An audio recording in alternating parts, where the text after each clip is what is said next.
And we are now live. Hello. Technically, I'm just gonna wait till I see my face on the thing. I'm just thinking because I'm always the one who has it open somewhere and it starts playing in the background. Okay, yes. I don't.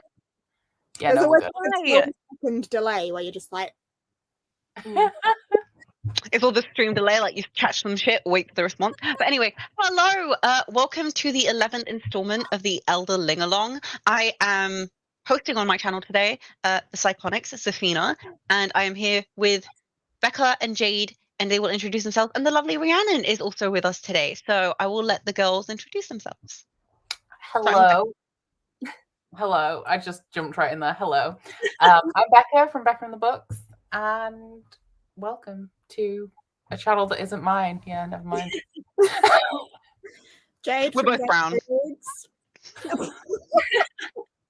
Nice comparison. Jade from Jodie Ray Reads, glad to have made it. Hello. And Rhiannon from Welsh Reader. So thank you for having me today. Thank you for joining us. We are running. Everyone's ill at the minute, essentially. Not even just people who are in this book club. I think everyone is ill at the minute. Yeah. It's not a good time of year. I know Bex in the chat is really excited for Ashley's thoughts. Ashley did say that she could send me her notes, so I have asked her for them. She's read the message, so I will be able to give you some of Ashley's 2-star review throughout. I haven't seen any of your reviews or ratings for it, but Ashley gave it 2 stars. I give it 5. I finished an hour ago, so I haven't.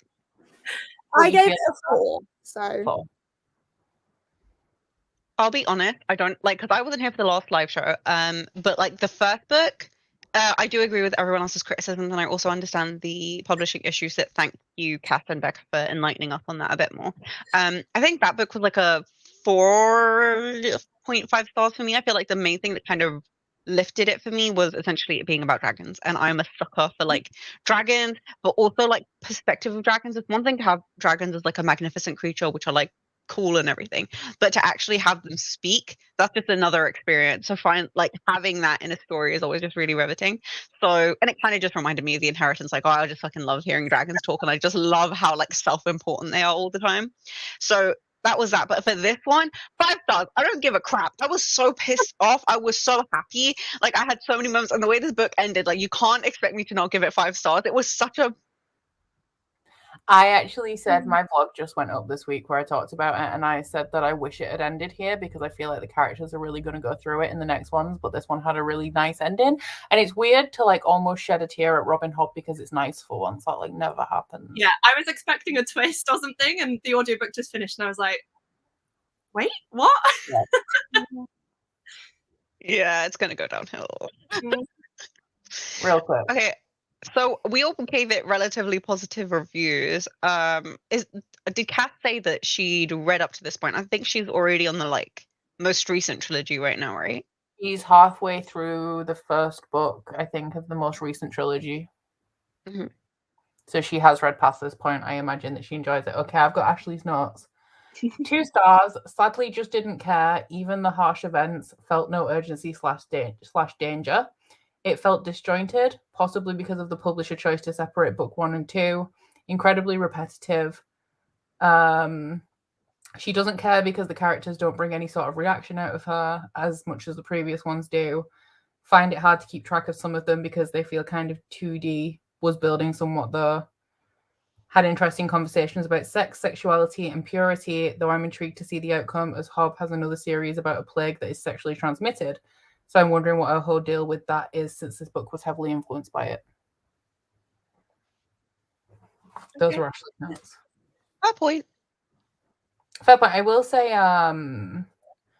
that I don't think there's no point us doing a no spoiler bit. So we're just going in from... Oh, before we do go into spoilers, actually, just a reminder that for the next 2 books, it will be 1 book a month. So the next live show will be next month, just so it's at the beginning of the live show. So anyone watching back will catch that. And I'm thinking like the 3rd week of February, because the 2nd week is Valentine's weekend. So a lot of people will be busy.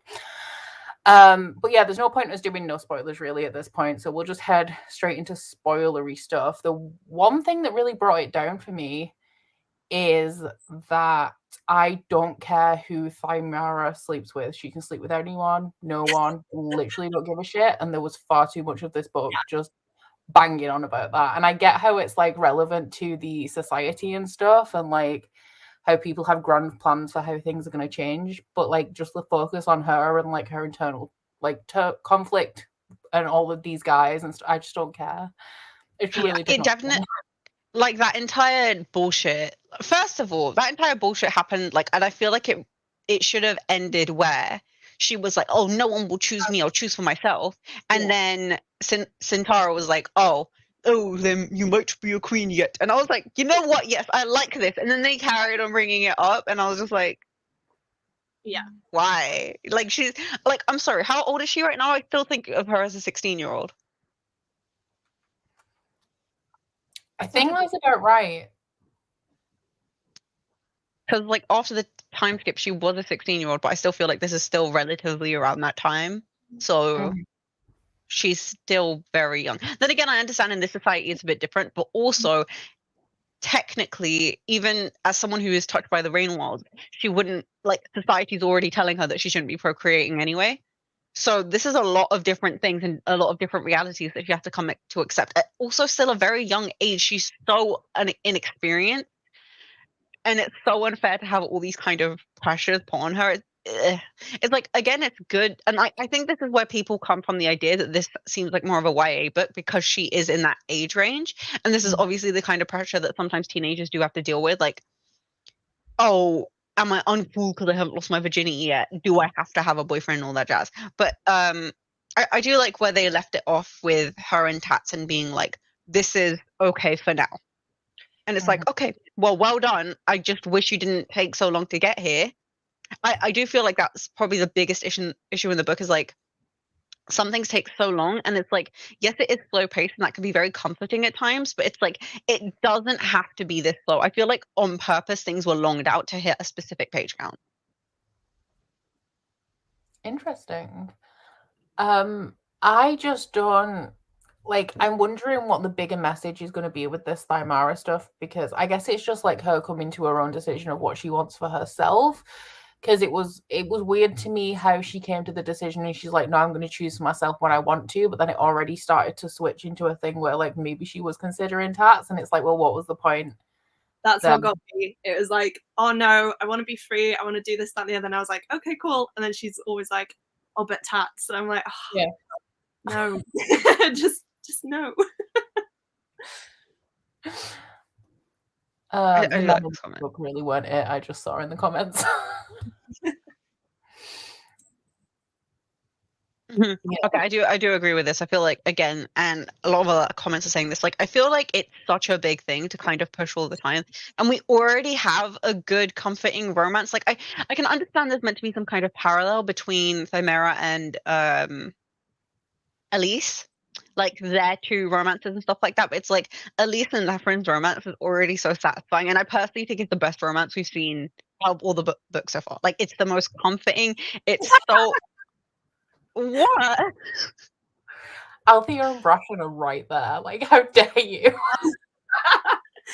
I said what I said. I know you did. But there is something comforting about the Leftra and Elise thing. There was no drama with it. They just had that natural chemistry, and it was just naturally a lovely relationship between them, whereas there was a lot more complications with Althea Brashen. But it was exciting and dramatic, and dramatic. It depends what you're rating it on, though. If you're rating it on like our investment in that relationship, then Althea Brashen. If you're rating it on just comforting warmth, then Leftra and Elise. Yeah. I think but I don't know, maybe it's just the stage I'm at in my life where it's just like, don't get me wrong, like, oh, crazy fits of romance that are like so dramatic and like, oh my god, what's gonna happen, that kind of stuff is like so exciting. But also it's just like, I feel I'm just at a point where I'm not necessarily lazy, but I just like the idea of just like comfort, like safety. You just want that kind of safety and loveliness. And like, I think there's a very good point that was made by Belen or something like that, where she was like saying that, you know, do you see any men here when what's her face was giving birth and like feeling crappy? And he's like, you know, like, guys can literally go around, like, you need to choose a partner who's actually going to give a fuck about you and stand by you. And like, all of Robin Hobb's books have shown so many irresponsible, shitty men. Literally, the first book has someone, everyone's like, oh, he's such a good guy, but he literally fucking left a baby. Yeah. Like, and then you just, it's just like, okay, yeah, just someone who's going to give you safety, and it's easy, and it doesn't have to be struggle. No need for all the extra drama. Like, it was so satisfying. Like, when she finally came, I was like, yes, Elise, get it, girl. You throw that necklace. You Titanic that shit. Bex put in the comments, it particularly pissed me off because Tats thought if she loved/liked him, she had to have sex with him.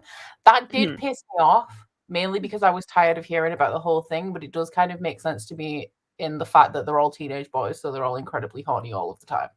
Every character in this book was just a teeny hornager. Yep.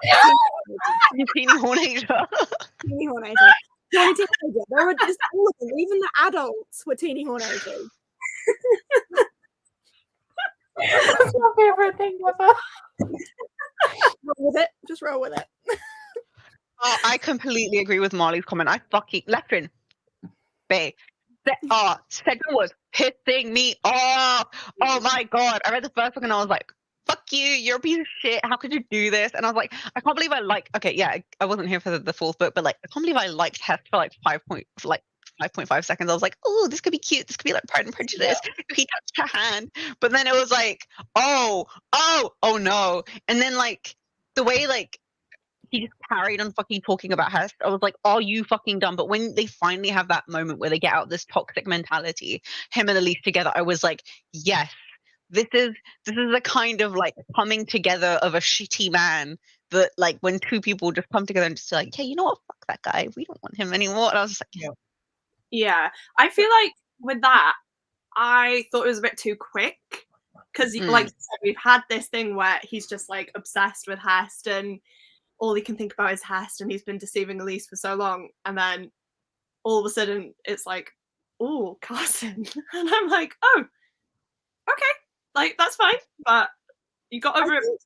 That kind of, for me, is like Hest has been in a toxic, abusive relationship with this man for such a long time, and Carson's the first man that's ever shown him what gentle love can feel like. I think that switch is quite believable because it's like a very sudden, oh, I can actually be loved. Shit, okay. I think it's quite realistic. Also, it's crazy that Cedrin and Elise both go from literally the exact same man causing the same toxic turmoil to both healthy relationships from two people who are friends.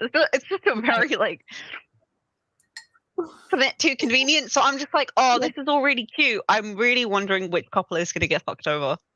Yeah, because I'm thinking now it's like it's a little bit too easy, and like something has to like there has to be a reason for her to have not rushed it, but for it to have come so soon in the series. Yeah, I think that's what my issue was.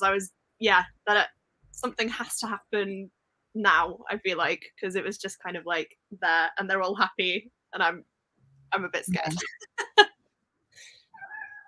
Yeah, this is true as well.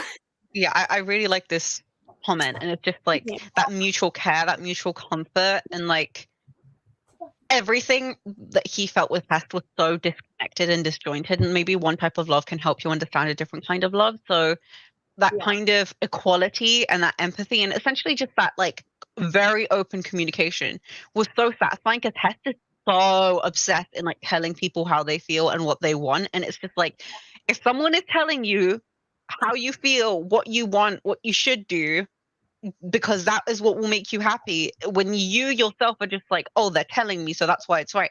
No, run the fuck away. And it's just really, really cute because what was the proper dragon's name? Ralpa? Yeah, Ralpa. Huh? That's the one. Like she's just so cute. I'm sorry, she's my favorite dragon. Hebe's still my favorite dragon. I love when Cedric's like he can feel how much love the dragon has for him. He's like, I've never felt love before, like I've never felt like anyone's loved me before, and I was just like, oh, my heart. And how she forgave him for the fact that he essentially nearly killed her. And all of his fuck ups, there was so much transparency between them. And I think that's also a kind of love. Like, if someone can so wholeheartedly forgive you, and like, there's like the type of forgiveness where people were like, oh, I forgive you, but then carry on rubbing it in your face. But then, like, that kind of forgiveness that she gave him was just so like, okay, there's more important things. We're okay now. We can move on. And it's just like, Yeah. why can't people be like this? Did anybody else have to spoil the book for themselves when they thought that Cedric was maybe going to kill the dragon? I didn't spoil myself, but I was listening to the audiobook on my way from work and I had to put it off because I thought there's no way I'm going to sit here crying in the car. I really didn't for a second think he was going to do it. I didn't think he was going to, but towards the end of that chapter, it really felt like he was going to. And I think it was the last chapter I was reading before I was going to sleep. So I went onto the Elderlings wiki and looked up. I can't remember if I looked up the dragon or Cedric. And oh no, it was the dragon, and the dragon's character arc goes past that point. So I was like, thank God for that. I can go to sleep now. What do we think of this? I put it down and forgot about it for 2 weeks. I think Hesty's going to lose his shit, and I do definitely think he's coming back. Although, to be fair, when we got Kyle out of the way in the live ship traders, he did disappear for a longer time. I was thinking, are we going to kill off Hest the way we killed off Kyle? I'm just like... That would be a good time. Merkel is such a Merkel. I don't know. That's how I say his name. Such a fucking like. I love him. He's like literally like stereotypical wise ass dragon. Go off, yes. Like, if anyone has read the Inheritance cycle, there's a golden dragon in that series, and Merkel kind of reminds me slightly of him. I don't remember his name. Did we discover which serpent he was? I feel like we did. Malkin. The main one we believe it, yeah. Oh, didn't we got confirmation about one of the dragons in this one, which serpent they were, and I can't remember which dragon it was. I seem to recall that we got confirmation of what dragon the ship's legs were. Oh yeah, it could have been that one.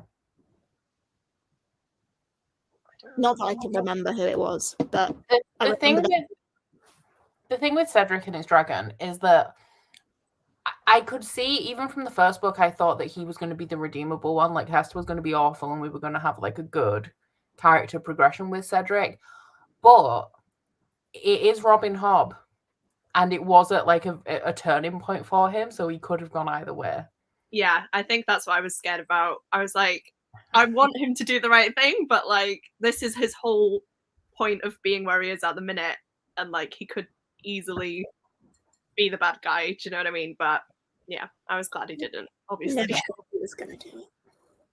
Oh my god! Can we talk about the? Well, we don't need to talk about it right now, but the romance between Detozi and Eric. Oh, the most wonderful thing ever. The most wonderful thing. When we got like halfway through the book, and I was like, "Is this gonna be a thing? Is this what's happening here?" And that was just great. But it reminded me because like Hester's cut them off and stuff, and they can't use the accounts. So somebody, who is it that's going? Oh, it's her family, isn't it? That's made accounts available for her and Cedric's family as well, because Hester's cut the book off. Oh, see, I feel like I missed a lot of the like letters part of it. I don't know why. I just felt like every time we had that sort of bit, I would just disconnect. So I feel very disconnected for that right now. But all I know is being happy when they signed a letter to someone else as both of them, and I was like, "Oh, that's cute." I didn't really like. I was like, "Oh," initially, like it was to my nephew to say, "You're the first to know." Yeah, we're getting married. Are they both gay? I think Detozi's a woman. Oh, Detozi's a woman. Yeah. I assume this just shows how much I was paying attention to the letters. Yeah, I think I'm with Saf a bit on this. I was, yeah. Like, someone was like, "Send me birds back. Clean your birds." Like, I was like, it's like an office romance, but like long distance as well. It's perfect. She could have just published their letters. Imagine the pining. And it was all very like. Oh, Detozi's a woman. Also, like, yeah, Detozi is a woman. Oh yeah, it's literally the last like the last bit of the book. That was cute. Nikki said, I've never been so invested in a romance that you only get one brief letter every chapter. Because I thought, because they were quite relevant for keeping the timeline in the first book, because it runs alongside Tony Man. And I knew that there was a bit of a point to them, but I didn't know it was going to be romantic or anything until about halfway through the book, and I got so excited. It was cute. It was real cute. Charlotte said, I don't think Cedric will be the one to turn bad. I think it'll be a dragon that changes their keeper. And Relta doesn't seem like the dragon to do that. Ooh, I did sorry. One of them has changed the keeper. Uh-huh. I was going to say, I did like to see the whole kind of way that worked with the changes and the elderling sort of creation. I thought that was pretty interesting to see how, you know, you needed the blood and they could then sort of start to make changes to you. But yeah. Oh, we also got like solid confirmation about the others and how the others work in this one, which was interesting. Charlotte added, for that matter, Rapscal seems more easily changed than Cedric. I'm like, excuse me, no, they're the purest. They are the most precious. I actually didn't believe that they were dead. No, I didn't. Like, what was going through my head is the entire time is like, I'm sorry, in the politest way, you do need simplistic comedic relief, and I don't really feel like you get that from anyone else other than Rapscal. He's just so dumb. I loved when they just came back and everyone's like, Hebe, and he's just flying like, hi. Well, this is just normal, by the way, and everyone else is like, wait, how? What? Yeah. And Elise, wait, what happened? And he's like, oh, we just found our way here. And she's like, no, but what happened? And he's like, wait, can I just go play? And I bet you, like, I was just imagining Centaur's blood boiling, like, this motherfucker out here flying. Okay. Yeah. Especially see how it is. The silver one's got like some of the strongest venom now.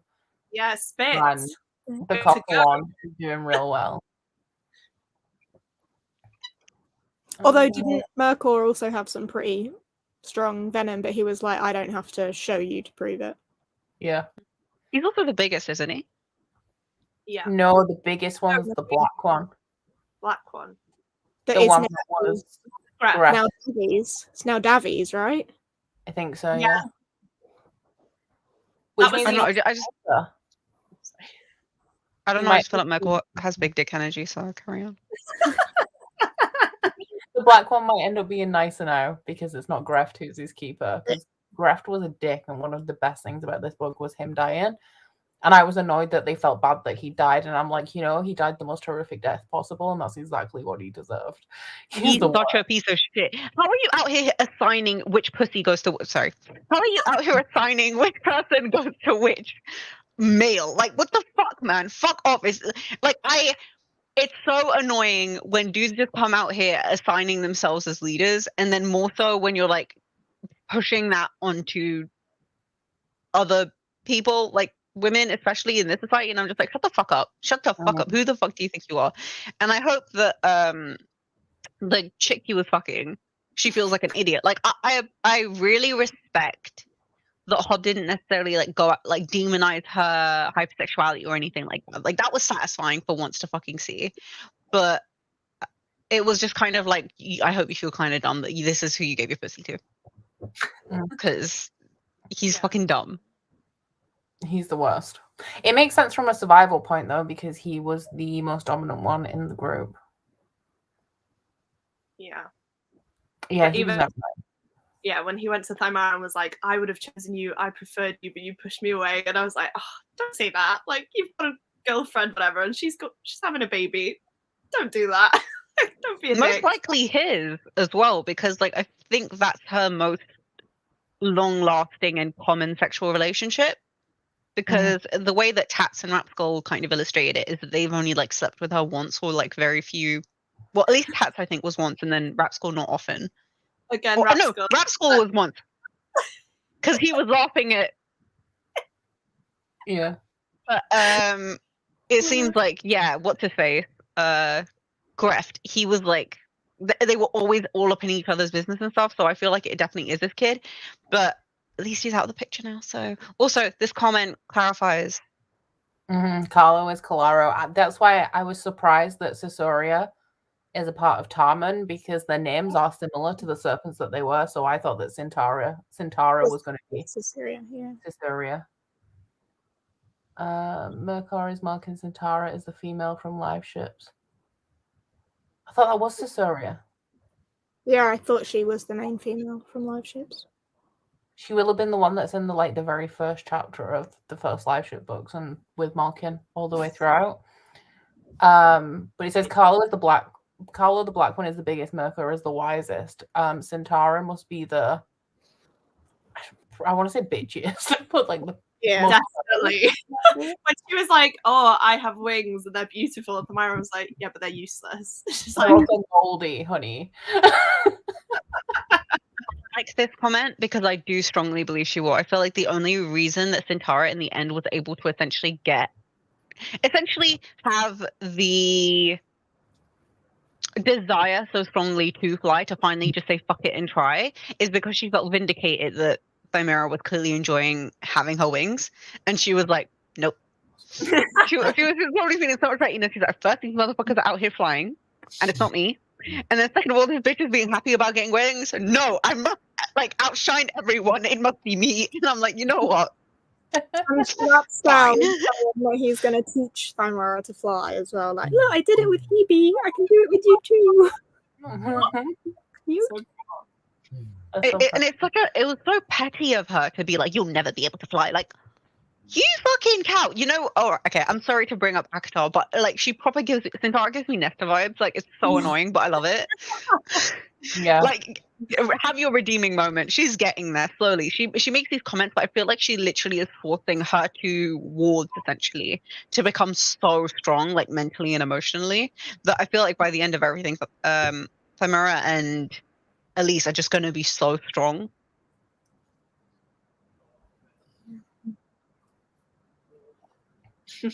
bitches too. Oh, Sisaqua. Was it Sisaqua? Oh, I was thinking Shriva. Oh yeah, no, Shriva was one of the. There's a lot of S's. There is a lot of sibilance going on because they're serpents. Get it? Oh, Sisaqua is the one that became Centaura. That makes sense. The Centaura, Sisaqua. Yeah. Nice. Like, such a, like, in the politest way, I understand it's meant to be like an evolution from a caterpillar turning into a butterfly, but I just feel like personally, small criticism, I think it was so unnecessary to have different names. Just be the same person. But I understand that maybe it's part of like dragon culture and stuff like that. I had something to say about the dragons and it's completely left my mind.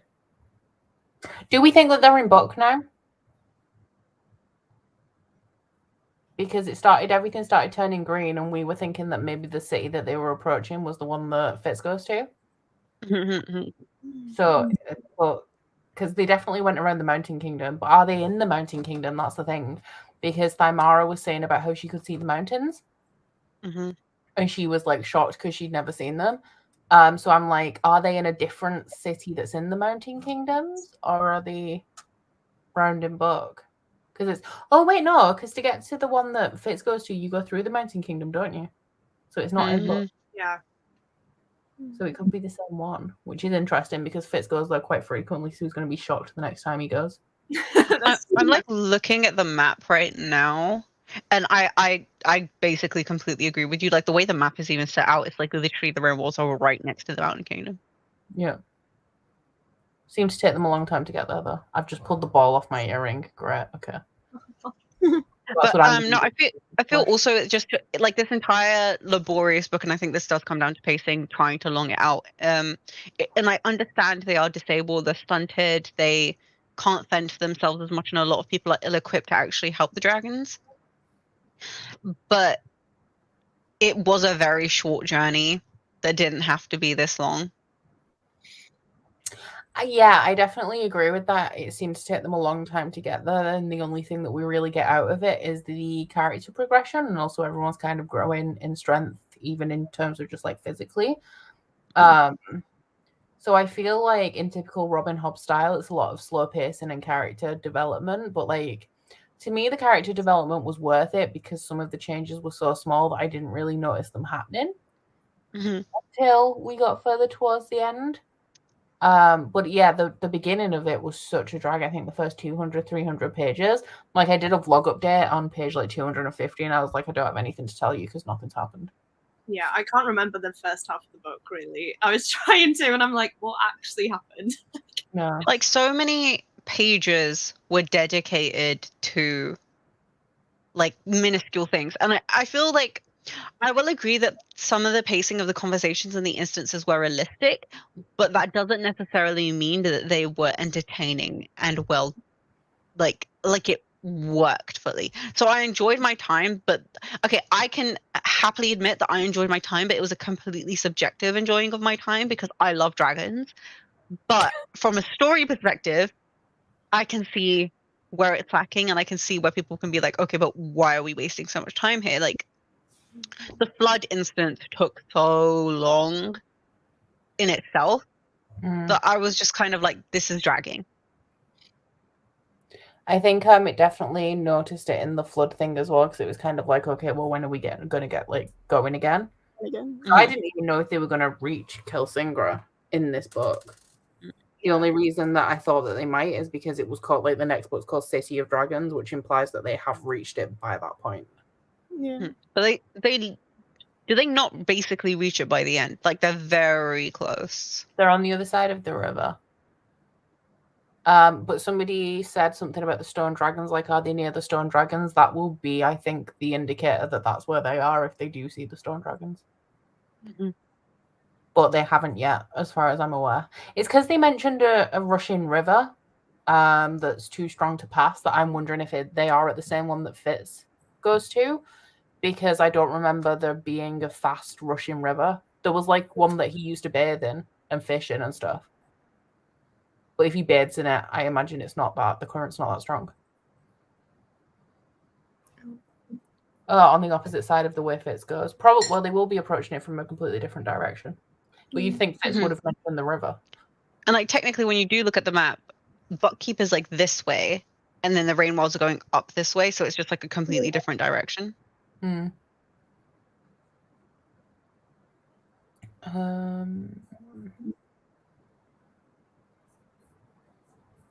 Yeah, they also have to, because they're all excited, and I know that they live quite a sheltered existence in the Rain Wilds, but even like Leftrin and stuff, who's like a captain of a ship, they all don't, especially as they've gone somewhere where the landscape is completely different.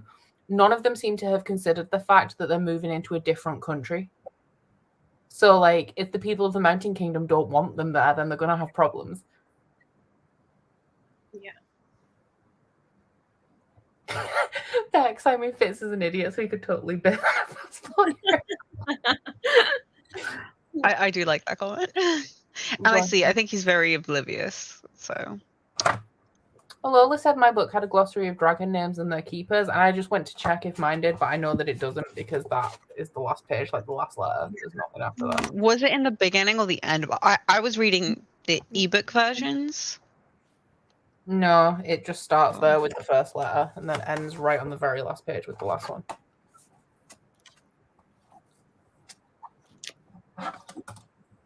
Mine doesn't have one either. The city is gigantic and meant for dragons, so Fitz may not have come across the river. True. True.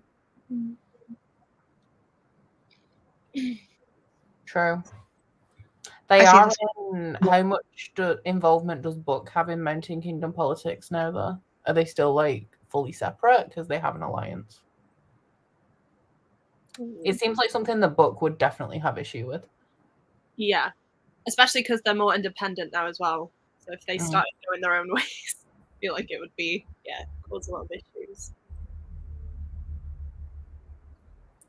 Molly said, doesn't the city mess with Fitz and his skill as well? Yeah, because it's all made out of skillstone, isn't it?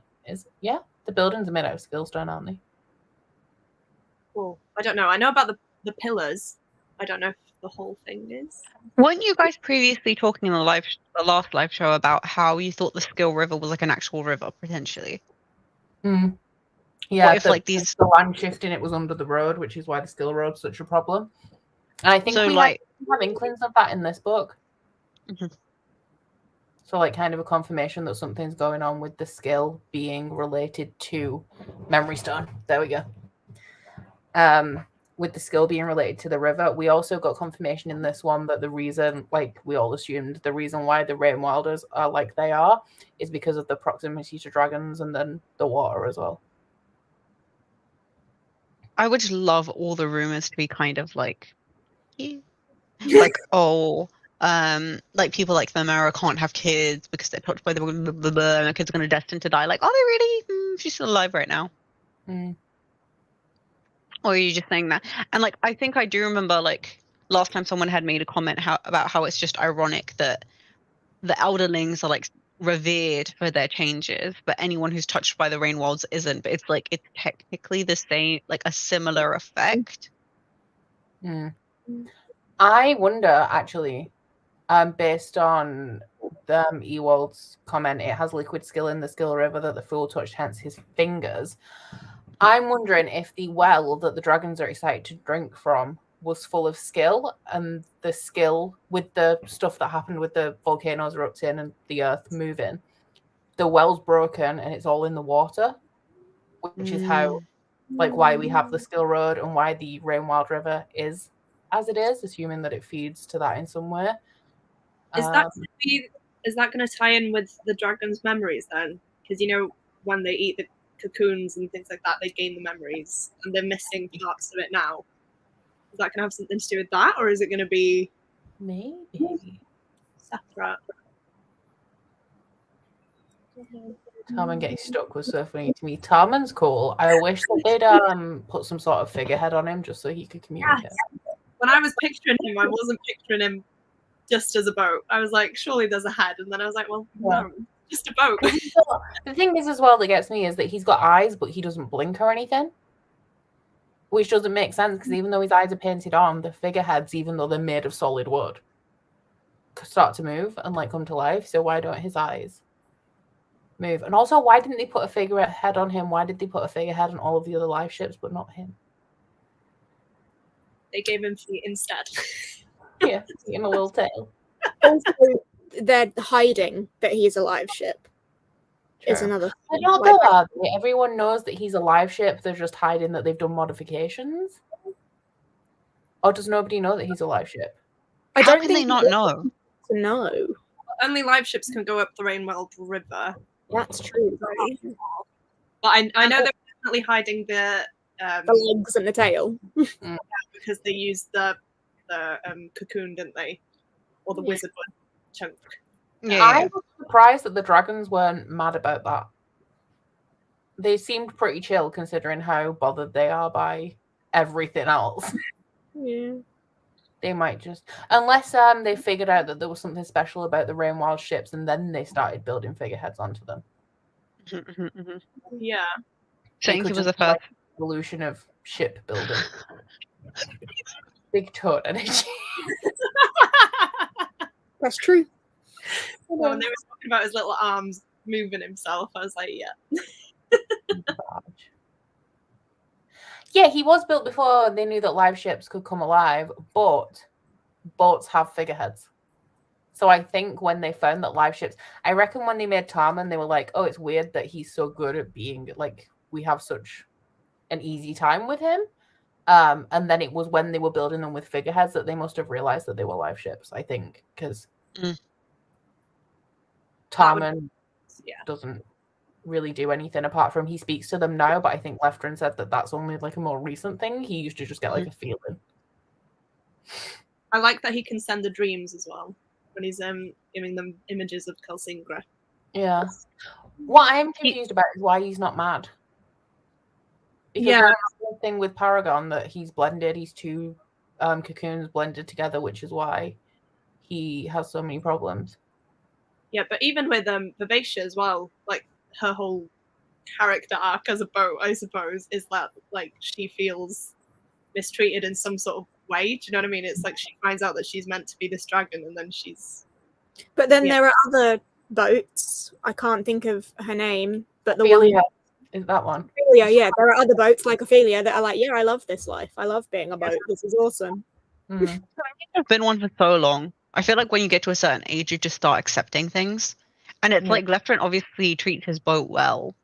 Yeah. Like he cares about his boat. Such a dumb I think comment. this is a really strange conversation. Yeah, there are boats. Yeah, you know, like he likes his boat. There's a dragon, but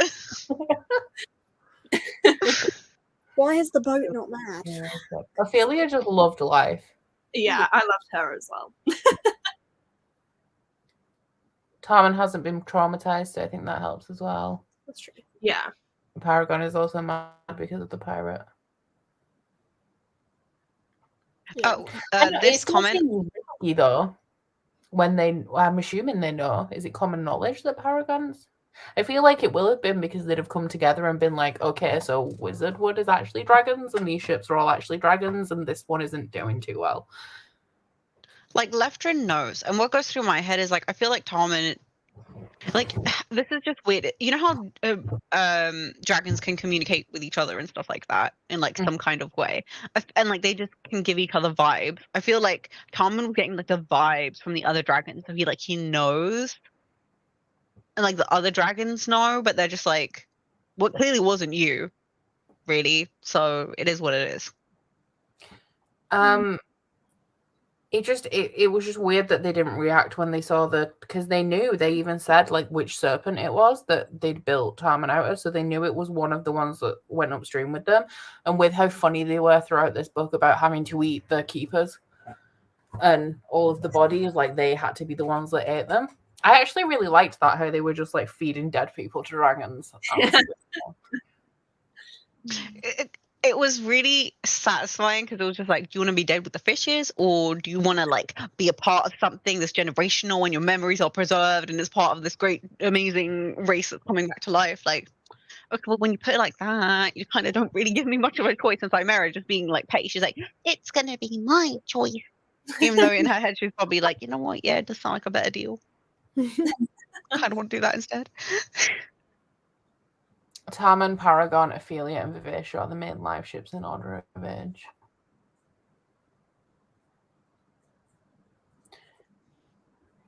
I had something to say about live ships that I've forgotten again. I'm really not doing well tonight. No thoughts, head empty. What was everyone's favorite moment of the book? I was literally about to ask a very similar question. I was gonna be like, does anyone have like any quotes that they really liked? But moment quotes, go ahead. I don't think so in this one in terms of moments. I think I don't have like a favorite moment in this one, really. Just like I liked the evolution of the baby dragon. Well, not the baby dragons, but the ones that were the most. Essentially, the dragons that are like dogs.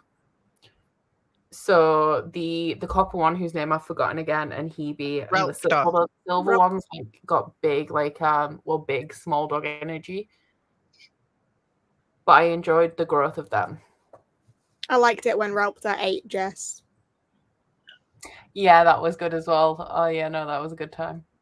Get fucked. And she was like, I killed a hunter. And people like, that's our food source. She's like, I killed a hunter. And like Cedric's trying to keep it on the down low, and she's just going around telling everyone that she killed a hunter. And they're just like, oh, that's lovely. Okay. I've made like a few highlights. I think there was a really nice moment of catharsis for Elise and Cedric when they burnt that lock of Hest's hair. Like there was catharsis when she like threw away the locket, but then I feel like that mutual catharsis, that like mutual like representation of burning their feelings and stuff like that was very satisfying. But also, this is just a really cheesy moment between Elise and Lefrin, where he says to Elise, more freckles for you. I don't understand why you like them. I spent years of my life trying to avoid getting them and fading the ones I had with lemon juice and buttermilk. Kissing you must have been delicious. Like, they're just so fucking cute and stupid. How can you not love them? I think I like Cedric and Carson more.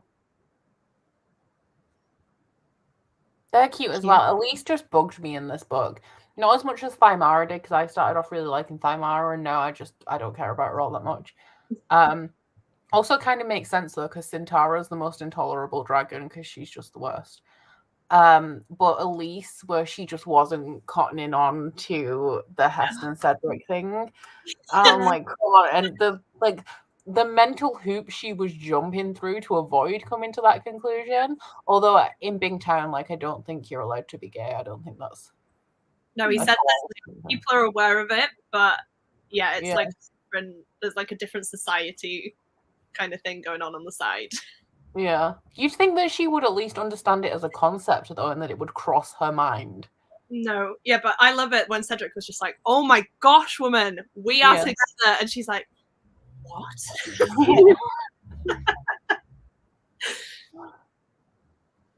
Could anyone figure out the live ship trader that was in major debt?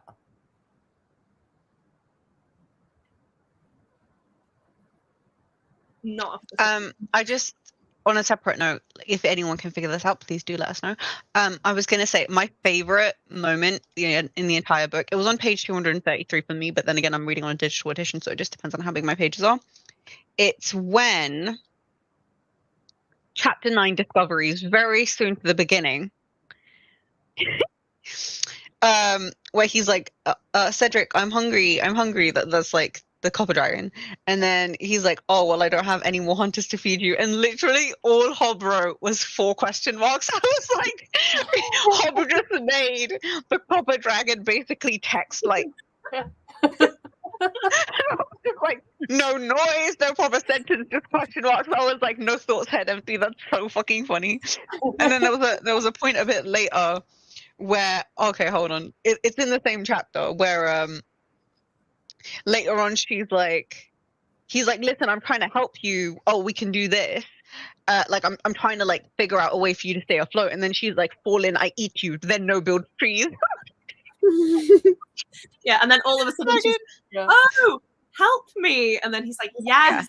And the way, and I think it was just so interesting the way she kind of went into his mind and was able to find like the contrast between that really funny moment of like the question marks and all that jazz, and then her going into his mind and then completely speaking English very fluently and just having this kind of intelligence that even Cedric's like, oh, this is weird.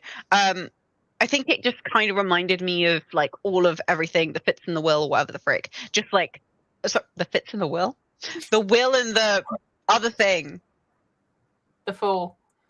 No, the two kinds of magic. Yeah, skill and wit. What was it? Okay, yeah, that. Like, it was like, oh, you know how they can go into a beast's mind and stuff like that. I feel like this is essentially the same thing happening and like kind of adopting that mentality. She was kind of like, she as a stronger being was able to adopt his mind, but because she's a stronger being, but like he was able to like essentially like give back the way that Fitz did with his dogs. So it was like really interesting to kind of see that relationship in such a different dynamic as the person who's actually receiving rather than giving, you know what I mean? Yeah. You can like get changed by the way as well, can't you? Like if you use it too much, you start to show personality traits of that animal, and that's kind of what's happening with the dragons and their keepers, because they can shape them how they want to, and yeah, they're getting scales and things like that. And I thought that was pretty interesting, actually. And there's definitely a level of mutuality with it. I feel like the more she goes into his mind, the more intelligent she's going to become, because it just like kickstarts all this grammatical understanding. Did we? I don't think we have come across yet how exactly the humans got the wit and the skill, have we? Because no, it could be leftover elderling magic, but we found out in this book that dragons make elderlings and elderlings are not born. So we kind of thought that it was descendants of elderlings, and that's how Fitz and the Farseers had the magic. But I'm thinking it might not be. What if they directly drank from the skill well or whatever the frick? Like the Farseer line. Like a really long time ago. But wouldn't it might have other effects on them? We don't know that for sure yet. It's a theory. It's something to do with dragons. But just the Rain Wilders and the Farseers are affected very differently by being close to dragons. Although in this book they did say the Rain Wilders was because they lived in all of the ruins and all of the casings and stuff for the dragons that they were making the boats out of. So maybe that is the difference. And the skill and the wit could be just through the water if the well has leaked into the rivers and stuff. Mm-hmm. Then more people would have it, you'd think. Humans change the dragons while the dragons are making them into elderlings. Yeah.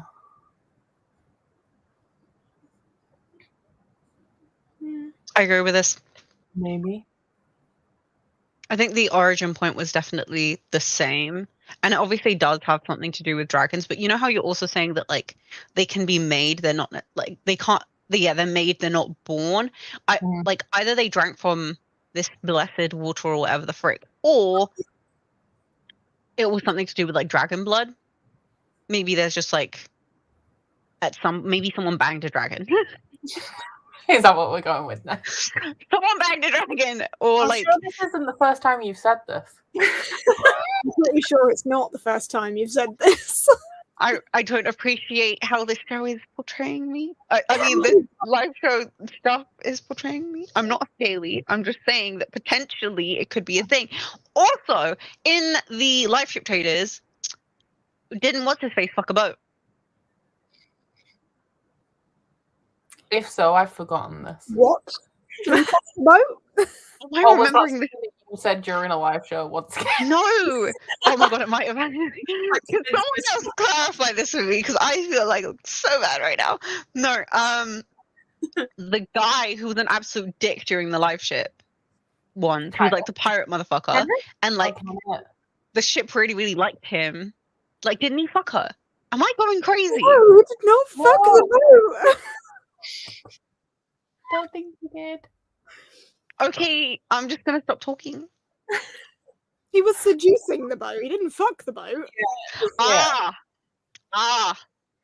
Yeah. He was trying to like flatter Vivacia to get her entirely on his side. He didn't fuck her.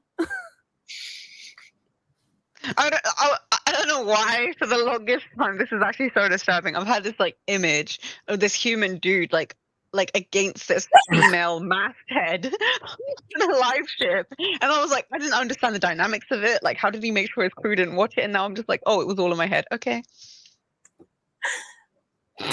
Yeah, you imagine that. That's not a real thing. Helen said, "Are you waiting for Robin Hobb's Dragon Smut series?" There. I mean, if you want to write fanfic. Oh, Kelly did just say, I think because her mind was connected with Althea when you wrote her, so. Oh. Yeah, that's not the same. That's what I was thinking at all. That's not quite the same. That's definitely not the same. I love how Deb said it's like right at the top of the comments. It's just gone off the screen, but it says, and this is considered by some as YA. I still don't get that. I still don't get why this series is considered like Robin Hobb's YA series, because one of the main points of conflict in it is marital abuse, which like teenagers don't give a fuck about. Like not from the perspective that it's being told, like from the perspective of like it being their parents and it happening. Yes.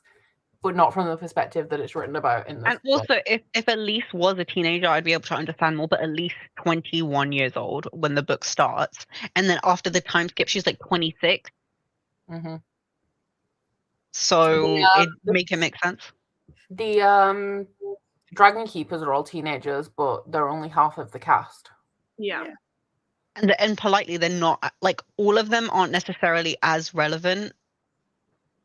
Yeah. Like, I feel like we definitely, like, who really are our main narratives coming from? Cedric, whatever the frick his name is, Elise, Leftrin, Surefire Mirror, but then it's just like they're all really adults. They're not, like, she's, like, Thymera is, like, literally our only teenager. Yeah. And it's really graphic as well. Like, I felt a bit uncomfortable, especially in the scenes where it talks about Heston, Elise, and how he was. Yeah, there's all of that stuff as well. There's also like potential animal abuse. Yeah. Well, there is animal abuse with what Cedric does to the Copper Dragon to start off with, and then there's the thing where they're trying to kill her. What else? There was something else in it as well. I was like, this is just not YA. I think that goes back to horny teenagers. They're not even. I know. I think we said this in the last live show, or like when we were doing the end of Tawny Man, and people were saying about how the characters are young, but they're not. They're older than Fitz was in the first trilogy. Yeah. And that it would more be a YA book because it's singularly from his perspective. And we talked about how his perspective is so narrow and childish because he is a child and he's only focusing on the things around him. So that would be more YA. It's obviously not because it's brutal as fuck, but But also it's just like, sorry, go ahead, Rihanna. No, I was just gonna say I think that's why I enjoy the different POVs as well, because you can kind of see from everyone's views like what is actually going on. Whereas with Fitz, it's all like, oh, I'm doing this because this is the right thing, and then you're like, no, Fitz, it's not the right thing, but we don't know that till it's too late, sort of thing. But yeah, that's all I wanted to say, Karen. I completely agree with you, and I also feel like I'm gonna sound like a bitch, but I do feel like it's a very simplistic notion to assume that because of the ages of a character, that is what decides the age rating of a book. Because, like Game of Thrones had Daenerys at 14 years old, but that book, that series is not for teenagers per se. So everyone's young in Game of Thrones. They're all literal children. Yeah. Literally, like our two, now we can say this considering everything is fucking finished, but like our two primary protagonists, Daenerys and Jon, are literally fucking kids. So it's just like it's a very like naive way to look at the book. You've got to look at the writing, you've got to look at the sentiment, and it's just like I do agree that a lot of YA right now, and this is kind of issue that I have with the publishing industry, is like a lot of YA is written in a very similar manner at the moment. Like every writer has their own style, but it's a bit more simplistic. It's not as in depth as it could be a lot of the times. And there are certain books that will take their readers a bit more seriously, but there are certain books that are obviously for more entertainment, and maybe just that writer doesn't have the amount of affluence with words to be able to write like that. That's fine. But you can't try and pigeonhole adult books into being YA just because they fulfill that kind of, oh, they're in that age range and they kind of take their readers seriously. Like, it's fine to admit that you just like reading teenage or young protagonists in adult books, but it's not the same thing. Like, you can't shift that age rating onto it. I just want to draw attention to Kevin saying that Ham's a good boy. Ham is, well, he's a good boy, but he's distracting me a lot now because he keeps sitting behind my chair and then attacking the back of it. So. Teeny hornagers. Even the themes, no, because there's also gaslighting as well, and gaslighting is often very subtle. It's not something I've seen. Well, I don't read YA contemporary a lot, so there's probably a lot of books with gaslighting in, but I feel like a lot of the stuff, especially with Heston and Cedric, is very subtle. Yeah. Is it Cedric or Cedrin? Because I feel like we've just started saying Cedric. Cedric? It's With a Cedric. C. Is it? Cedric. Okay. I will agree with the consensus. I don't remember properly. Yeah. I think that's why Even though I finished very recently. I think that's why I was apprehensive to dive into these books though, because they were classed as YA. I was like, I'm so used to the adult writing and, you know, the dense kind of fantasy world that I was kind of putting it off. And then as soon as I started reading it, like you said, Saf, I was like, this seems pretty much the same as her other books. I don't quite get the YA thing. Yeah. It's just like illogical, right? Yeah. Like the rest of the series were adult, and now you're going to literally make the next installment of this world and series YA. Make it make sense. Because it's obviously the continuation of the same narrative. It literally is a direct continuation of the same adult story, so why? And it's like, again, like we've already illustrated before, I just completely agree with you, Rihanna. I mean, I think it has been done before, or it was thought about being done, because I'm pretty sure Brandon Sanderson, he was going to put the Skyward series in the Cosmere, but he ended up not doing, but I don't know if he was going to do that, whether he still intended it to be YA. But then they're not, like, the Cosmere isn't linear, like the Realm of the Elderlings is, like, they're all connected, but at the point with, like, 13 books published, it's not clear exactly how they're all connected. You can definitely read them all individually. It's because it's you know what I see? I can totally, because you know what the publishing industry is like, especially when it comes to fantasy written by women. So I wouldn't be surprised where even Great Robin Hobb is not something that they'll like allow the system to be broken from. It's so fucking stupid. Just because you have a female goddamn protagonist who just so happens to be a teenager, it doesn't make it a fucking YA. This is like the same shit as when people thought the Nevernight books were Oh YA, yeah. and it's like they're fucking not. They might have appeal because she's 16-year-olds and they take teenagers seriously, but they're fucking not. Yeah, but then again, with live ships, Althea is like the main character we're first introduced to, and she's quite young at the start of the books, at least from what I remember. I can't quite remember how old 17, maybe. Yeah, but that's like a fully adult series as well. So yeah, I don't quite get it. I love the this series is so YA. I mean, stillborn babies are just so fitting for that age range. That was really graphic. That was like I think it fit in well because like everyone needed to hear that with all the like boy talk and the graphic talk and all sorts. But it was like I wanted to cry. I was like, this woman that's tried to have babies in the past, and now she's just seeing this young girl give birth, and it's stillborn, and like she had little tears, and I was like, how the dragon so gently took this stillborn baby to go and eat it somewhere else. I kind of wish though that they hadn't taken Greft. I wish that the black dragon would have just been like, "Nah, I don't want to eat him." Dick. Yeah, because the not other even worth eating. Apart from the copper dragon with Jess was like a mark of kind of respect eating them. Yeah. So I kind of wish they just spat him out.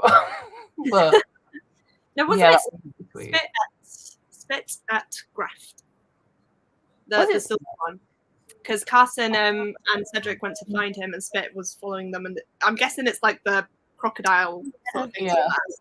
And he was having a good time eating them, and he just kind of took him. The graphic thing that got me in this that really made me feel very sick, because I have like medical anxiety, and sometimes it can be triggered by gore depending on like how I'm feeling and what exactly it is. The thing that got me was the snakes that they were pulling off the dragons. Yeah. Oh, it was. Like, don't get me wrong, I love fucking watching extraction videos of like ingrown hairs, but like that was not the same. That's like literal, like, I can't even say leeches because leeches just stay on the outside of you. Oh my god, actually, I don't know if people know this. It's called some kind of fly, like it's not a barfly, but something like that. And it's like this thing that will go into like dogs or cats and it will like go inside them and then bury itself in them, and you have to suffocate them to get them out. And it was just reminding me of that. Huh? Is it a tick? I don't know. It's called some kind of fly. But I think you would know better than me because you have a cat. But that fucked me up. And then like when they had that revelation that was literally what was leeching off of the copper, I was like, I don't have trypophobia, but I was like literally imagining like all these little nah. And then, the copper was covered in them as well. I was going to say with Centauro, it wasn't too bad because she just had them on and she was making a massive fuss, and then they just like moved the copper slightly, and they were just like, oh my god. They were like 20 or something, right? That was Oh, it just went through me. Thanks for reminding us of that, Becca. I just had to. I'm sorry. Fucking nasty. I think they just ate Gref because of a food source, yeah. I mean, I was thinking, like, I wish that they refused to eat him, but at the same time, I know how incredibly greedy they all are. So. And they're all very hungry. I can relate, to be fair. Yeah. Grim indeed. Grim indeed. Sorry, Hannah, your face, you're like a YouTube icon as working so nicely with that comment. It does fit nicely with that comment. Grim. I think Bex is talking about the stillborn baby scene. Yeah, everything she went through and won them, but she was still there for them. Yeah. Yeah, and like she said, none of the boys are there, but like you do see them when they go on deck. She's like, oh, they're huddled somewhere together, like they knew what was going on. But again, it's like, yeah, but you're not there. You don't see. They don't see the grandpas. I mean, even up until recently, men weren't commonly in the birthing room when babies were born. It's not a man thing. If I've got to go through it, whoever's put me through that has got to be there going through it. Maybe not at the bottom half, but up here. When I'm squeezing. I always said that I would take Curtis because, like, he's of no use to me. I'd rather take my mum. Like, you're not going to do anything for me. I was so annoyed the boys weren't there, which I get is realistic, but I was so pissed. They weren't going to be there because they weren't even in a serious relationship or anything, so pretty much anything to get out of it.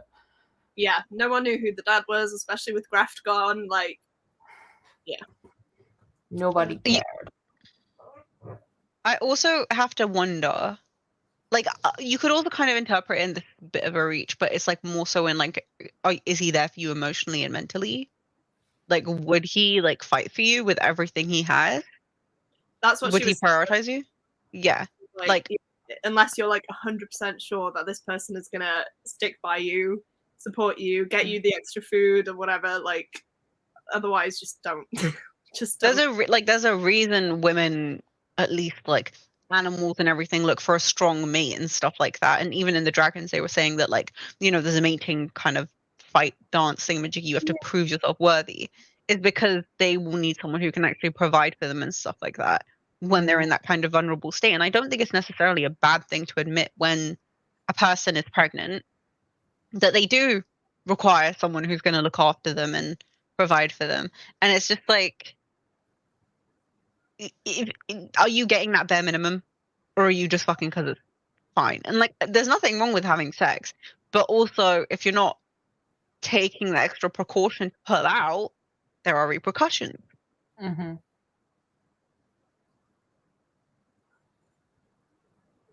I'm trying. Are there any characters we haven't covered at all?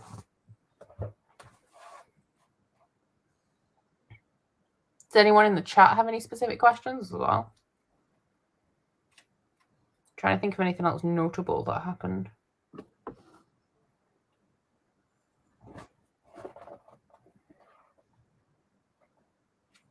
I had a question. Because we discover that drinking dragon blood is what makes them notably elderlings.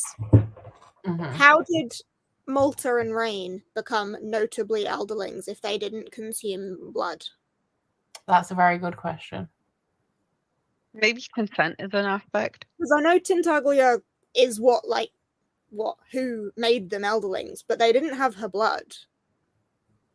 No, it was just close contact, I think, wasn't it? You know what? You just made a very good point. And the last book in this series is called Blood of Dragons. So I do think they're probably going to explicitly tell us how it happens. But like, I think, I don't know, maybe there's like some kind of magical consent. It has to be in some special kind of concoction. Maybe they like wean it out of a dragon to eat.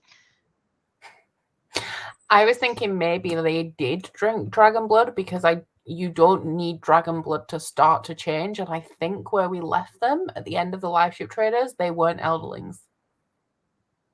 They were just starting to change and they were going to be elderlings. Mm-hmm, mm-hmm. Like some comments are suggesting that as well. They also did they ride on Tintaglia? Yeah. Because they had like very close contact with her. Yeah. The guidance of dragon's blood makes it easier. Okay. Yeah, Rachel just said pretty much what I said. Yeah, or accidentally, like Thymara does. But then again, I feel like that would, like, there would be something to pick up on in the book, and I don't think there was any time that the dragon was injured or anything. No, it could have definitely been an accidental thing as well, because if Robin Hobb was only going to make a point of it in this one, there could have been times where Tintaglia was like slightly injured, and because with Thymara it was just she accidentally got blood splashed all over her face. Yeah. Which is not something that we would have thought particularly relevant at the time when we read it, so we wouldn't remember it now. Yeah, that's true. Oh yeah, Tintaglia's presence was so much more powerful. That's definitely possible because she's a fully grown dragon. Fully formed, yeah. Are we going to see, what's the other dragon called? And the black one. Oh my god, why am I having a blank? Are they going to come back? Icefire. Yeah, Icefire and the female one. Tintaglia. That's Tintaglia. Yeah, of course. Yeah. Are they going to come back? Because she left them at the start, didn't she? Because they were weak and not formed properly. But then now that they're getting stronger and kind of developing again. I think Imagine when they formed Helsingra, she'll show up because she'll be like, "Oh, look, my children, my city, I'm queen now." yeah, You've done this. probably. It's I'm the main queen. I would like her to come back as well, because with the dragons now developing and getting stronger and being able to fly, I'm wondering if they're pretty much going to be like normal now. They just needed the exercise, and then also bonding with the humans has made them stronger. So I want Tintaglia to come back for the comparison between them. Yeah, and what was the things that they lay down on? It was like a heated, The like, warming- Basically, a heated blanket. and like apparently they just get so much stronger off that. So yeah, that could be a thing. I was surprised that the water affected them so much, because, like, as we've said, we've always assumed that it has some skill in it, especially in the Rain Wilds, and that's what's so dangerous about it. So I get that most of the things that was wrong with the dragons was due to being constantly submerged in water, but I thought it would have some sort of positive effect on them, because we've always assumed it's something to do with dragons, why the river is the way it is. This is random, but one thing that made me feel a bit sick, when they're talking about after the flood and the dragons are complaining that their claws have gone really soft. Don't know why, but that just really went through me, and all I could imagine was like the dragons trying to put their claws on the ground and they're just Bending. Oh, it's like when you've had a shower for too long but your nails are really thin. Oh. And also they said that the claws were splitting, and I know how horrible it is because like we've had dogs and the claws have split and we've had to sort it out, and it's just not a good time. Yeah, I was gonna ask this as well. That would definitely happen. I don't think Centaura could just take being in the politest way. Centaura is going to get kicked down a few notches. Tintagli's been like through way too much shit, and is like significantly more experienced and knowledgeable about humans. Like it's definitely going to be a like, bitch, humble yourself moment. All he gets I love that. Love that. I love it. Can that be me? May also just be a thing to do with that it was meant to finish after the third trilogy, so she hadn't plotted out the blood thing. True.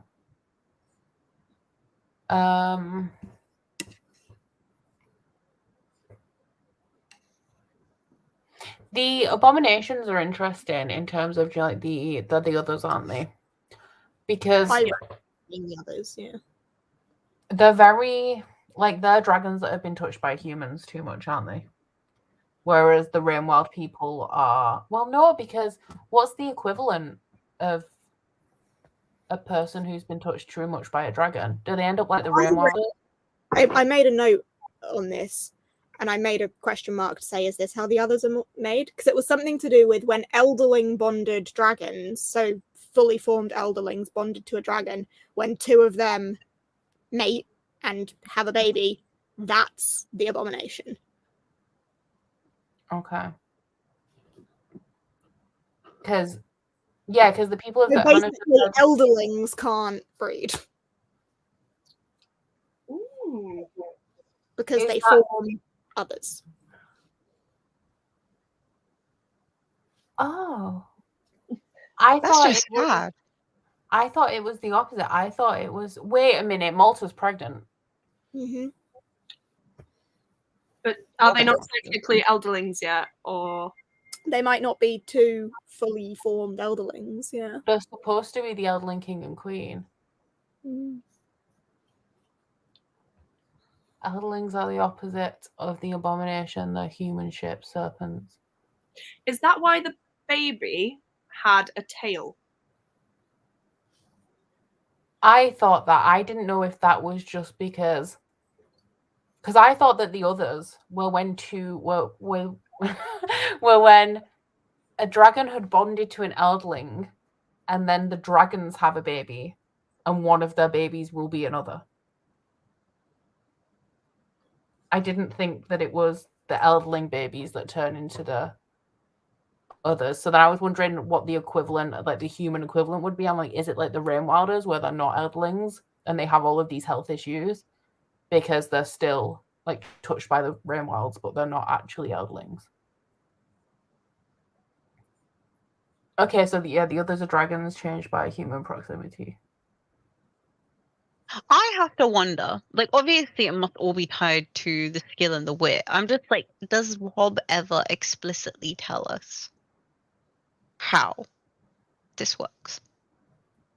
It has to come at some point. I know people in the chat said that she's now writing another trilogy that's tied into something that we're not allowed to know yet because, or she's writing at least another book that's something that we're not allowed to know yet because the thing it's about is spoilers. Okay. Who told us But that we're not allowed to know? I don't know whether it's going to be a Rain Wild type book or a Fitz type book. I'm thinking Rain Wild. I feel like Fitz is over. I feel like Fitz is going to be over. And in the pattern, it would be a like live ship side, Bingtown, Rain Wild side book. Abominations are serpents hatched that look humanoid. Elderlings are humans with dragon bits and can have kids. But maybe the kids aren't elderlings, and that's the problem with their children. Because elderlings can't be born, they can only be made, but they're still affected by the dragons. Yeah, I think I spoke about this in my vlog as well. What Hannah just said, I don't think Hobb will ever explicitly tell us much. I said that it's good that she's managed to connect all of these series in a way where it doesn't feel forced, like she's creating conflict out of nowhere to continue writing books. But that also implies that by the time we get to the end of the final Fitz book, there's still going to be questions because she always clearly leaves enough open to be able to write more books. Yeah. So it's not all going to be wrapped up, and that's really going to upset me.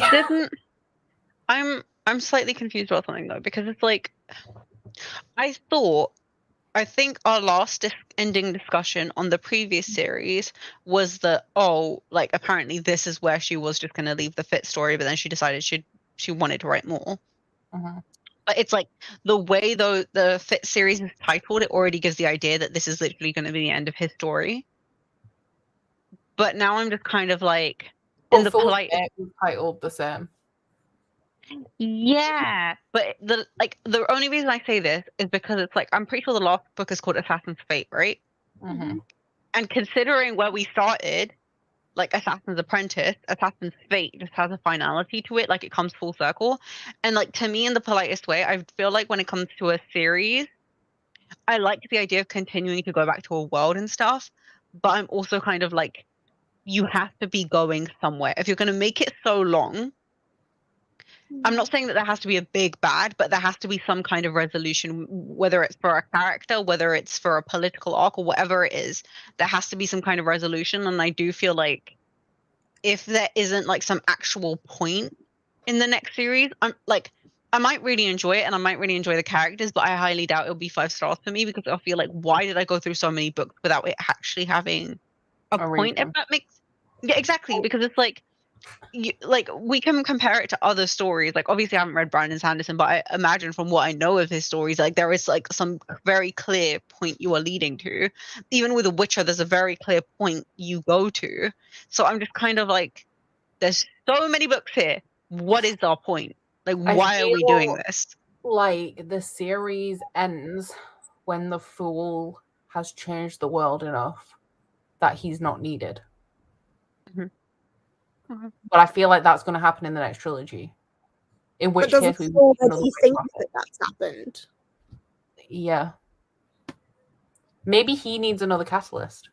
Maybe that's what the future of it is. Like the fool's still around because he ages a lot slower than everyone else. In the politest way, this is just having to go back to Fitz really quick. Does anyone genuinely feel like Fitz has really made that much of a difference? Like, I feel like he's made a difference, but I just don't feel like he's made that much of a drastic difference. I feel like he's helped a few pieces, but I feel like all the big changes has really been done, like, in Live Ship Traders. But that is the purpose of a catalyst, isn't it? The catalyst isn't what makes the change. The catalyst is what encourages the change. Yeah. Plus, I agree. With Icefire, that was his big decision, I feel like. Yeah. Mm-hmm.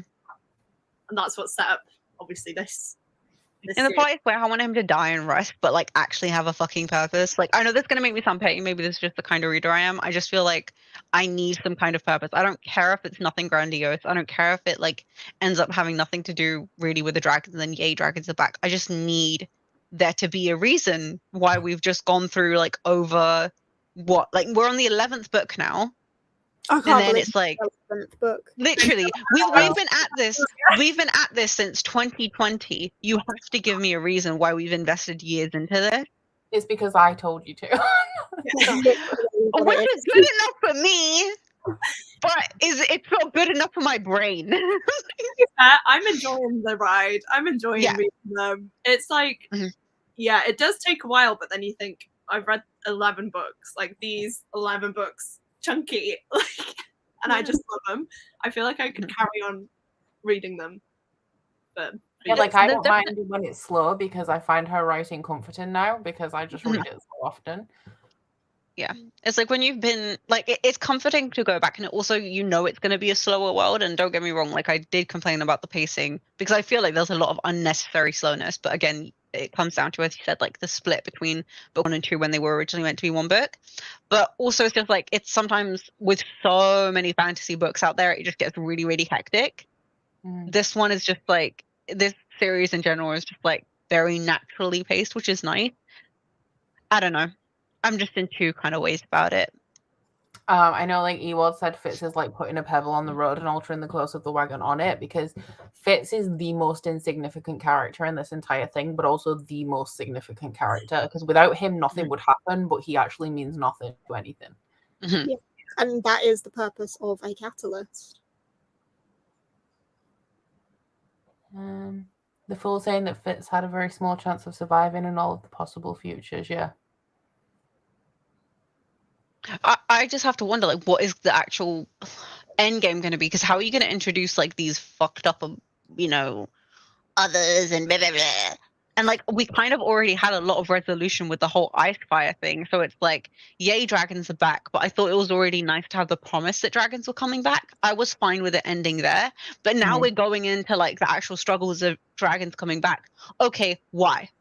Why are we going through the struggle of dragons coming back? What do we get from this? You know what I mean? So, and this isn't me saying it in a rude way. This is me theory crafting, like, where are we going with this?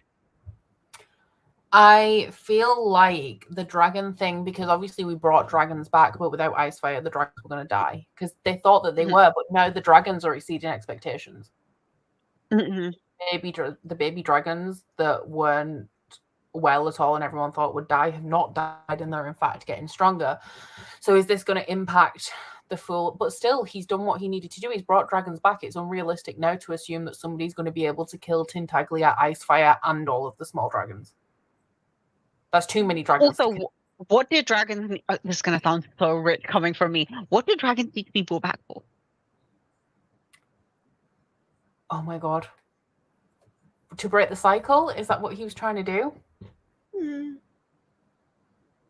The Fool doesn't know what he's doing, I think. He just knows what the next step is that he needs to do, and his first step was to keep a Farseer on the throne, and then he needed to stop the dragons from dying out, which is, I think, is what sent him to Bingtown to go find the person that he needed, which turned out to be Malta, I think. And then he came back to Fitz because he needed the dragons not to die. But now they think they're done, which I don't know why he thinks he's done because there's no guarantee that Tintaglia... I just feel like dragon conception is not a sure thing because I feel like they're pregnant for a long time. They will be because they're so big. Like, the bigger the mammal, the longer they're pregnant. And they give birth to quite a big amount, don't they? I imagine so, if they're like any other egg-laying species. The Elderverse is just so comforting to read, but I really didn't like her Soldier Sun series and DNF'd it. Don't know why Fitz's trauma was more fun than the other guys. Wow. Oh, the Fool was looking for Wintra. And then Jessica's comment there, Farseer Throne equals alliance with the Out Islanders equals getting to Icefire. But now we have... But we already... Okay, do you see what I mean, though? We had the promise of dragons, so that was fine enough, but now we have dragons back. Why? Why do we need to see these dragons coming back? It's satisfying, but why? Like, I do like this idea that it's going to be like, oh, whoever else has an anti-dragon agenda, but why do they have an anti-dragon agenda? Like, properly. Like, it can't be just some like, bullshit about, oh, dragons are so powerful, and blah, blah, blah. Like, no, give me a proper reason. I feel like it has to do with the magic. The magic itself being seen as like something that's causing imbalance, and dragons being the root cause for that. the thing that I love the most about the Realm of the Elderlings is that we have a very isolated perspective in Fitz, where he just doesn't give a shit about anything that's going on. Even when the fool's like, let's go save the world, he's like, I'd rather not, I've got stuff going on. And like things happen. It's like, it's great when you read one of those books and you notice things happening like on the outside, and you know that that's a big deal, but Fitz just doesn't look into it. It just like glances off his perspective because he doesn't care. And I'm wondering whether the dragons were maybe intended specifically for the reader to give you the background that you need. Because when you read the Fitz books, it doesn't seem well thought out in terms of, like, Zafy, you haven't read any Sanderson, but Sanderson is very well thought out and you can tell how well it's been plotted. I feel like Robin Hobb doesn't feel like a series like that until you get the dragon books, because they talk about the origins of the magic and also all of the dragons and all of the stuff on a much grander scale, because they are like multiple POV. So I like to have these conflicting perspectives telling two stories that focus on two different things. I definitely, like, I love all of it together, but I think retrospectively looking back, I do think the Life Ship Trader books, and it's funny to me thinking now that so many people skip them, because I actually think they are so complete and they are so satisfying in themselves, and everything with Fitz supplements it, but it's not as satisfying as those books. And I appreciate Kit saying there is a reason that we'll find out. Thank you, because that essentially fills me with more validation of like, okay, there's a reason why we're doing all of this. But yeah. I like how there's so many people here who've read it and they're just like excited, like just seeing us going through the motions, trying to figure it out. To speculate and laugh at us from a distance. Like, haha, you don't know anything. I've just like scrolled up a bit, and Ewald said, "Oh, by the way, check out the song Hand of Sorrow by Within Temptation. The story of the song sounds very familiar." And then I think somebody added them further down and said the lead singer confirmed the inspiration. There's a Elderling song, and you're only just telling us now? I fucking love Within Temptation, so this is interesting. I'm gonna. It's such a long time. I'm gonna say that. Picture of that so I can listen to it later. Otherwise, I'll just forget, and I don't want to have to scroll through this entire live show to find the right bit of when the comment was on the screen.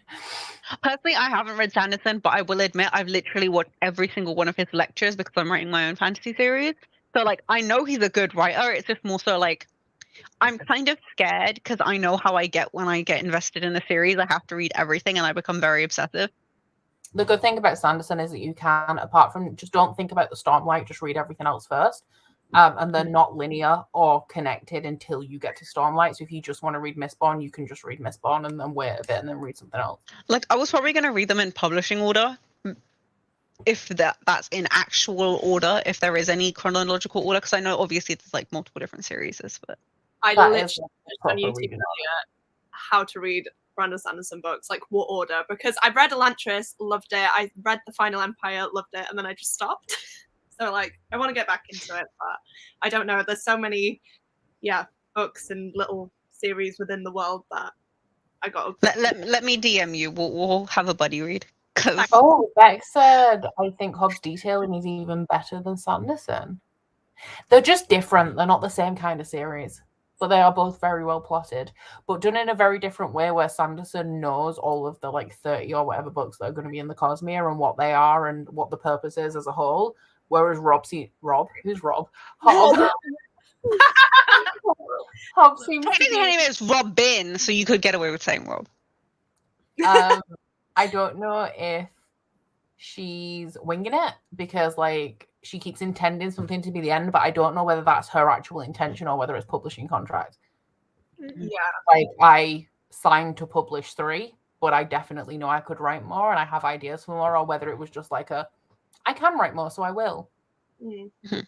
It's like with Sanderson, what goes through my head is this motherfucker's really out here writing multiple series and publishing these behemoth books yearly like it's nothing. And it's just like, do you have time to be out here not just writing one, but like multiple books to such a good degree? Like, he must have multiple editors, obviously, but to such a good degree that they probably don't need that much draft work from him. But then also reading other people's series to be able to like commend them and stuff and have like riveting interviews and stuff. And I'm out here like, bro, can you you make everyone look so bad. I can't remember exactly how much it was, but I'm pretty sure a couple of weeks ago he was not on deadline, but a deadline that he made himself, and he wrote about 10,000 words in about 15 hours. I took a screenshot of it because he was like, that by this time tomorrow or whatever, I'll have finished. I think it was Skyward 4 he was working on. Oh my gosh. And the difference between the tweets was very short. It was less than a day, and he'd written like so much. I think also though, when you're at that level, it's the same thing with art, like any kind of art form. When you already have so much experience, you know to just write. That's probably why he doesn't need to go through that many drafts, because he already knows so much. I'm sorry, this is turning into a Sanderson writing discussion. But like, yeah, I would imagine that he obviously has a really good idea. He knows his writing style. He knows where things are going to go. Yeah, like you said, if he has everything planned from the get-go, then it's just a matter of sitting down and like I see that this comment's funny as fuck, but I do remember there was this one piece of writing advice that Stephen King did give to like a lot of aspiring writers, and I feel like a lot of like major like authors out in the industry also already have this there, where essentially if you have to write it down, then like your book, you should be able to know your entire book off of your memory. And that's obviously a lot to ask for people who are just starting out writing, but I feel like when you are at a certain level and have a certain level of proficiency in writing, you know your entire plot and you know how everything links together. So that's probably also why it's so easy for him, but also it's like, bro, you make me look bad. I've been writing the same book for like 10 years. Said George R. R. Martin. Listen, when the first one is out, I'm gonna be on a roll. Damn. Yeah, don't think I can find my screenshot, but it was intense. Hobb's last book was 5 years ago now. Wow, still a lot more recent than I thought. Because when we started reading them, I thought that they were like, I didn't realize that they spanned mid-90s to 2017. But like yeah. My God, it was been 2 years. I mean, we took a little break. I say we. I have been following up. You're here now. It's fine. This is your second time guesting as well. So you're like an unofficial member of the Catch-Up Book Club. If you're stuck, I will happily join. But yeah. We're just going to put a fairy with your face on it, like on top of the little things. Like, who am I replacing today? But yeah, we did take a tiny break. So yeah. Yeah, we've had this book club for this is the 4th year, and we've read not even 2 series. I still haven't carried on with Game of Thrones. I got to the 4th one. I completely forgot that we also read Game of Thrones. Yeah. Oh yeah, that's the thing with Robin Hobb. She's got arthritis. That's why the next book hasn't been released yet. She writes a lot slower now. That's actually really sad.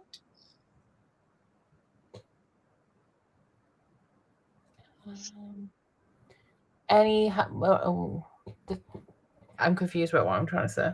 Does anyone in the chat have anything else that we want to cover? There we go. Because I think this is a shorter book, and I feel like we've covered a lot of it. And now we've gone into Sanderson and Game of Thrones, and well, we've covered all of my notes, so I'm going to delete that. There we go. Wow. What if you need to refer back to them next time? So watch this back. We spoke about them all. That's fine. Oh, Ewald wants Discworld next. Can you imagine? That's like, they're all short though. We have to do like 2 a month, and I can't mainline series like that. Aren't we doing? Are you saying? Haven't we planned to do Daddy Crombie next? Wasn't that a conversation? It was possibly Dada Crombie. Which Wait, who is this? Gentleman Bastard? What? Or am I thinking of a different series? No, Dada Crombie's First Law. Joe Abercrombie? I think I have all those books, yeah. Like I've just had them waiting for a few years on my shelves. Like, you know it's going to do that. There are only 6 of them. Is there like a trilogy and 3 standalones or something? I don't know how many there are, and it's very confusing because I don't hear many people talk about him. I don't actually know what. Like, I was familiar with Sanderson's reading order and Hobb from listening to so many people talk about them, but I have no idea for Joe Abercrombie. It was a trilogy. It's just a trilogy. No, the standalones are set in the same world. So there's the First Law series and the First Law world. and the standalones that tie into the trilogy. Let's really read the series and see how we feel. We can figure out what order to read it in. Overdose Chill. We've got a while yet. Like, yeah, like I had a comment on one of my videos that said, "Do you know what Catch Up Book Club is doing for 2022?" We finished this in September, so I don't think there will be another Catch Up Book Club in 2022. We might as well just start in 2023. Yeah, with whatever we're Really? doing. So like this is it for the year. Well, yeah, because it ends in September. If we're going to take a break, we may as well. I'm going to be so lonely. I'm not in any other book. I don't think I am after this. Apart from I've got. I'm just gonna throw this out there. If anyone is interested in a Witcher book club, let me know. Like in the comments. Also, I'm planning on doing. I haven't continued. Sorry, Rihanna, what were you gonna say?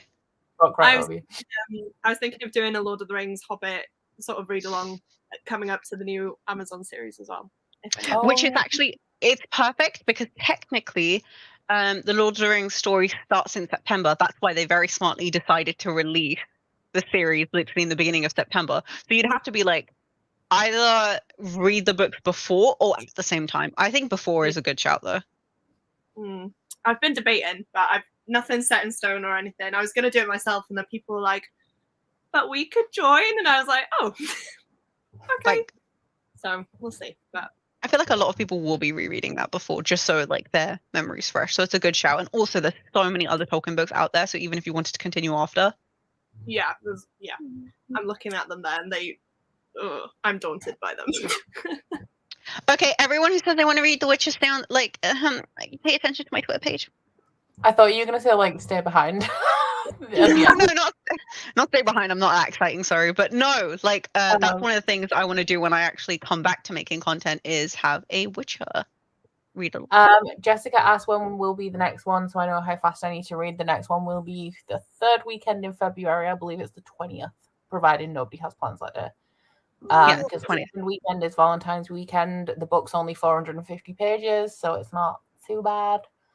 And it's for next month, and then one book for the month after, right?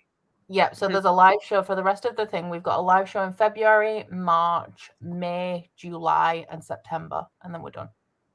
Wow. Oh my god, that is crazy. I know, it doesn't seem like that much, but it still takes us 9 months. Wow. If we're doing it for the 20th of Feb, the 20th of March is also a Sunday. That would be very satisfying. Okay. So the next live shows then, providing nobody has any plans.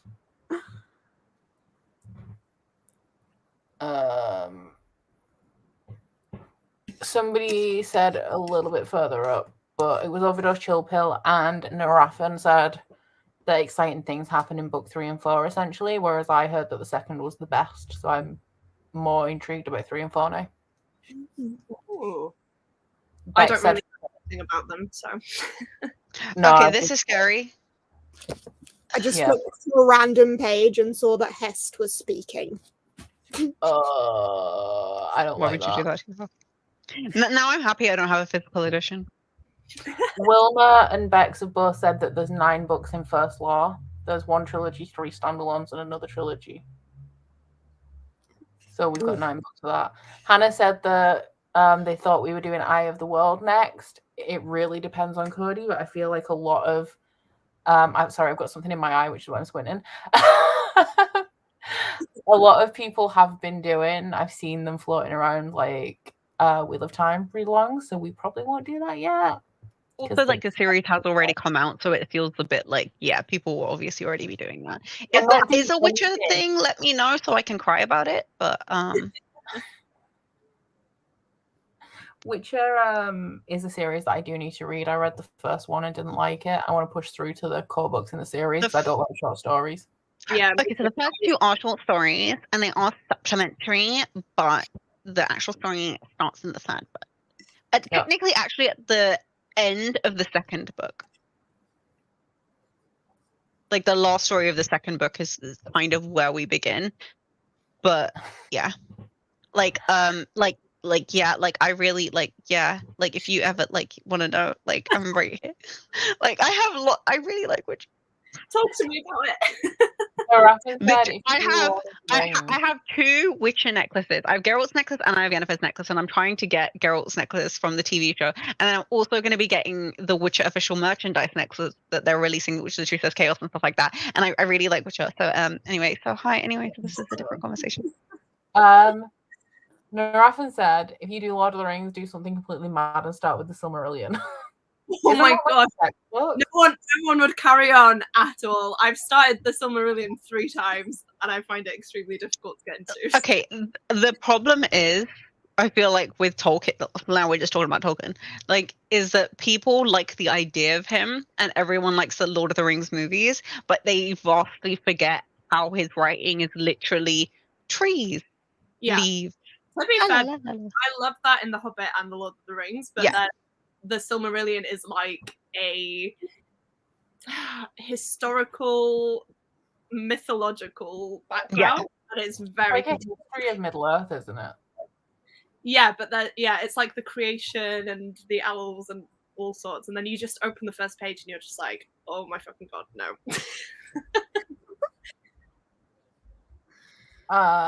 Ewald said there is a Witcher read-along. To be fair, there's like 3 Elderling-alongs happening right now, I think. Yeah. Really? There's always going to be a read-along for something. Like, there's always going to be something for other people somewhere, but you just got to do it. I've seen 2 Robin Hobb start in the last few months. The small ones, I know one's happening in Discord, and I can't even remember. Gavin said he's got plans. Why is he even here? Go away. Yeah, one's in Discord, and then I've seen another one, but I can't remember who's doing the other one. But it's yeah, there's many going on. I've seen quite a few Wheel of Time ones as well with the show, so I'm not surprised that there's a Witcher one happening as well. Like, I've seen 2, but I haven't seen them be as active. But I don't know, we'll see. In the end of the day, there's enough room for people to read books. Always. Everyone starts at different times, and it's fine. Hilton, stop doing zoomies. Okay, are we about ready to wrap this up? Yeah.